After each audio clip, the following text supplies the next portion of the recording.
The cameras flashed like lightning as reporters crowded around the pre-fight press conference. June 1975. The air inside the Kuala Lumpur hotel ballroom felt electric, heavy with anticipation and the subtle scent of expensive cologne. Joe Bugner, the European heavyweight champion, sat with perfect posture in his tailored suit, a gold watch catching the light as he adjusted his cufflinks. His financial advisor whispered something in his ear, likely about the investment portfolio they'd discussed earlier that morning. Across the table sat Muhammad Ali, the reigning world heavyweight champion, his eyes calm yet alert, like a predator conserving energy. The thriller in Manila against Joe Frazier was just months away. But first, Ali had to handle this challenge from the 6'4" Hungarian-born British boxer who'd been calling him out for months. "My personal trainer says I'm in the best shape of my life," Bugner announced to the press, his voice carrying the hint of his European accent. "My private physician confirmed it yesterday during my comprehensive health checkup." Ali remained silent, his legendary wit temporarily at rest. He seemed distracted, occasionally glancing at his gold-plated watch, perhaps thinking about the real estate investment his financial advisor had recommended last week. That's when Bugner made the fatal error that would forever change both men's lives. "You know what's funny?" Bugner leaned forward, a smirk forming on his face. "Your wife called me. Said she's finally ready for a real man after the fight. Said your mother raised a boy, not a champion."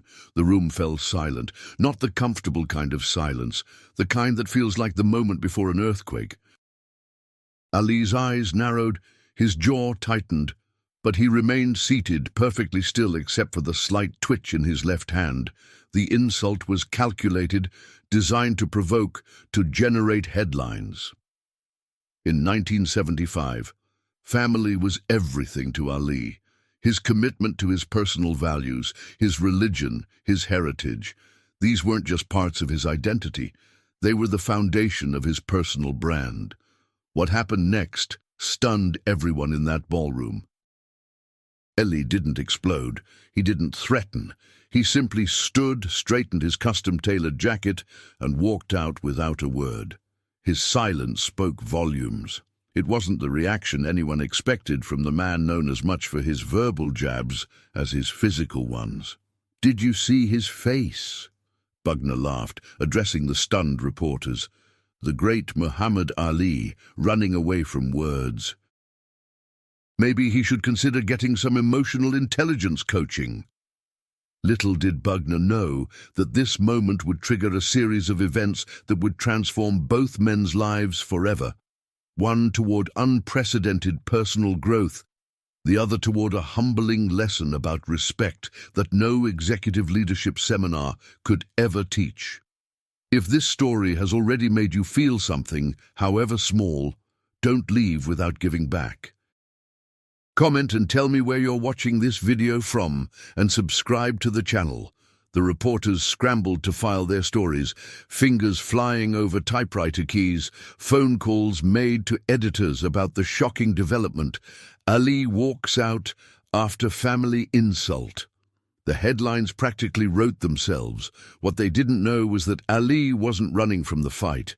He was planning something much more profound. Back in his luxury hotel suite, Ali sat alone by the floor-to-ceiling windows overlooking the city's skyline. His financial advisor had called 3 times already, concerned about how this incident might affect their endorsement negotiations with a premium watch brand. Ali let the calls go to the hotel operator. This moment required clarity, the kind that comes from solitude and reflection. "Brother," he said softly to Angelo Dundee, his trusted trainer, who had followed him back to the suite. "That man doesn't understand what he's done." "We can pull out of the fight," Dundee suggested, concerned about Ali's uncharacteristic quietness. "Your health insurance covers cancellations due to these kinds of circumstances." "Cancel?" Ali finally smiled, though it didn't reach his eyes. "No. The fight stays, but I'm changing my approach. This isn't about boxing anymore. This is about teaching a lesson more valuable than any wealth management strategy. That night, Muhammad Ali made 2 phone calls from his private line. The first was to his mother, Odessa Lee Clay. The second was to someone unexpected, a call that would set in motion a plan that nobody, not even his closest confidants, could have anticipated. 2 weeks passed. The premium health insurance company sponsoring the fight had considered pulling out after the controversial press conference, but ultimately decided the publicity was too valuable to their brand recognition strategy.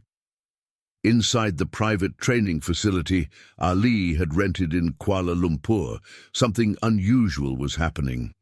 Instead of the typical rigorous physical training regimen overseen by specialized performance coaches, Ali spent hours in contemplation. He reviewed fight footage on a cutting-edge projection system his digital technology consultant had installed. He studied Bugner's technique with scientific precision, noting patterns that others had missed. "Your heart rate is remarkably steady," remarked Dr. Rashid, the sports medicine specialist who monitored Ali's health metrics. Most athletes show increased stress responses when studying opponents, but your biometric readings suggest complete focus without emotional interference. Ali nodded, his eyes never leaving the screen. "The mind controls the body, Doc. That's the secret they don't teach in those expensive personal development seminars." What puzzled his team was Ali's insistence on bringing in unexpected consultants, not just boxing experts, but a cultural anthropologist, a behavioral psychologist, and a meditation teacher from a nearby spiritual wellness center. They worked with him behind closed doors, sessions that his regular team wasn't privy to. Meanwhile, across town in another luxury hotel, Joe Bugner was following a more traditional pre-fight preparation strategy. His investment in a high-performance training team was evident. Sports scientists, nutrition consultants, and recovery specialists surrounded him. His personal brand was growing. A premium sports apparel company had signed him for an endorsement deal worth hundreds of thousands of dollars. The insurance policy pays out double if you knock him out in the first 3 rounds, his financial planner reminded him during a strategy session. And the exclusive property development in London has agreed to name their penthouse suite after you when you win. Bugner nodded, pleased. His path to financial freedom was clear. Defeat the aging champion, collect the purse, leverage the victory into speaking engagements and business opportunities. He'd already begun working with a personal branding consultant to position himself as the next great heavyweight entrepreneur. What Bugner didn't know was that Ali had made contact with someone from his past, someone who understood Joe Bugner better than anyone. Anna Bugner, Joe's estranged sister, had agreed to meet with Ali privately. Their conversation, held in a secluded corner of a high-end restaurant with privacy screens, lasted 5 hours. "He wasn't always like this," Anna explained, her voice soft but clear. "Before the fame, before the wealth management seminars and executive coaching, Joe was different.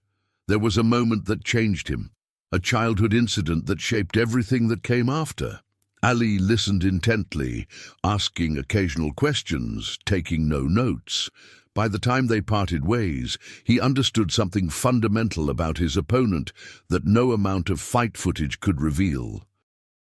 The next morning, Ali called a private press conference.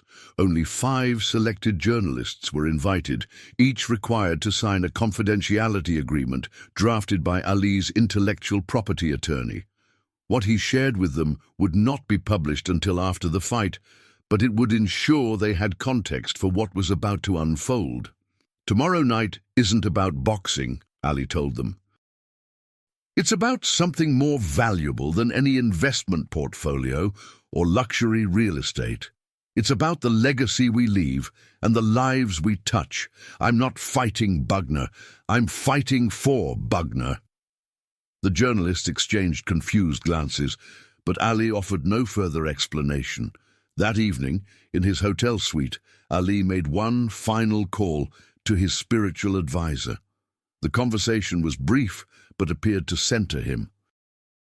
Afterward, he slept soundly, his premium sleep-tracking device recording 8 uninterrupted hours, unusual for a fighter the night before a major bout.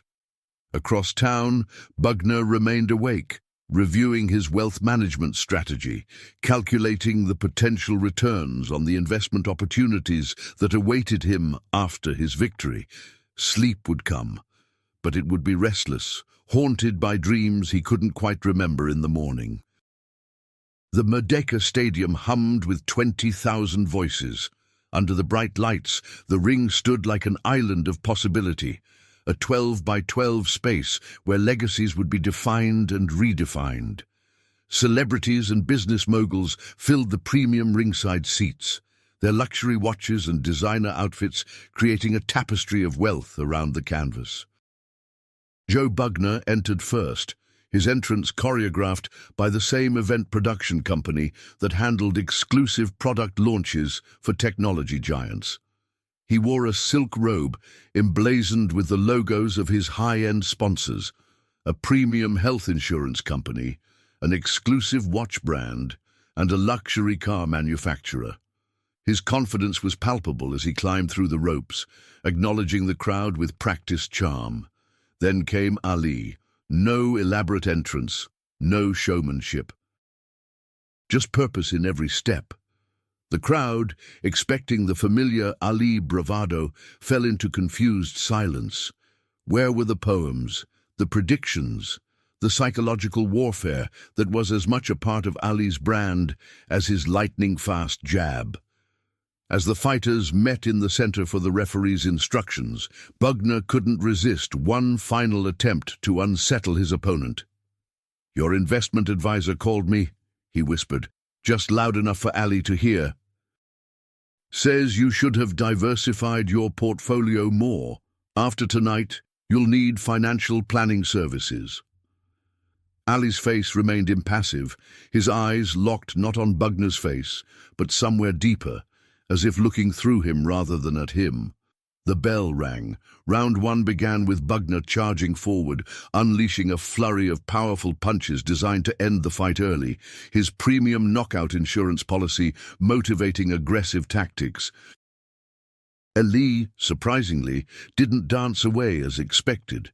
He stood his ground, blocking most blows, absorbing others, studying his opponent with analytical precision. "Ali seems passive today," commented the premium sports network announcer. "Perhaps age is finally catching up with the champion."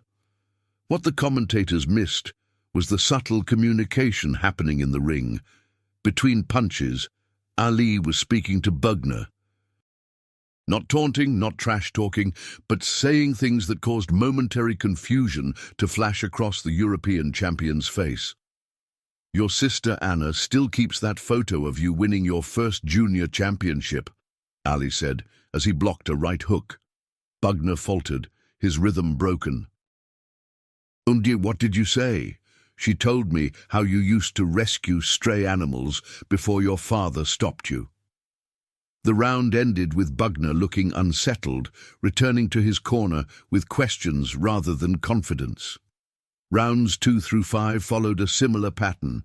Ali absorbed punishment, occasionally landing precise counterstrikes, but mostly continuing his psychological approach. He mentioned details from Bugner's childhood that only someone close to him would know. His dream of becoming an architect before boxing, the children's home he anonymously supported in his hometown, the original poem he'd written after his first professional loss. By round 6, something remarkable was happening. Bugner's aggression had faded. His premium performance was deteriorating not because of physical fatigue, but emotional confusion. The mental health impact of Ali's strategy was becoming visible. "What's happening in there?" Bugner's performance coach demanded during the break before round 7. "Your biometric readings are all over the place. Focus on the investment opportunity in front of you."